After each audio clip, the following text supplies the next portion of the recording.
जो देखता हूँ वही बोलने का आदी हूँ, मैं अपने शहर का सबसे बड़ा फसादी हूँ। आइए इस शेर के साथ कय्यूम दानिश से गुजारिश करते हैं चंद लम्हों के लिए वो आएँ और अपनी हाजिरी दर्ज करें। अस्सलाम वालेकुम। टाइम बहुत कम है, मैं यहाँ से 4 मिसरे हाजिर करता हूँ कि ये दुनिया जानती है क्या सियासत कर रहा है वो। ये दुनिया जानती है क्या सियासत कर रहा है वो। न जिससे मुत्तहिद हो हम वो हरकत कर रहा है वो। न जिससे मुत्तहिद हो हम वो हरकत कर रहा है वो।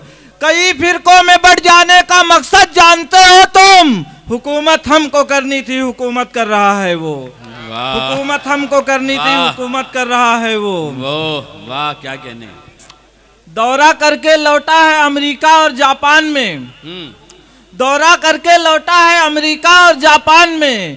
कितनी लालच भर गई है आखिर एक इंसान में।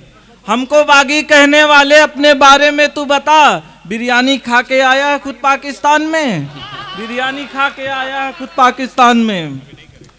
मदद हमारी खुदा करेगा। लास्ट 4 मिसरे मैं अपनी जगह ले लेता हूँ।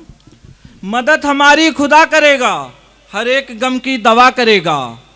मदद हमारी खुदा करेगा, हर एक गम की दवा करेगा। फकीर खुद को बताने वाला वो क्या किसी का भला करेगा। फैज गोरखपुरी साहब सिर्फ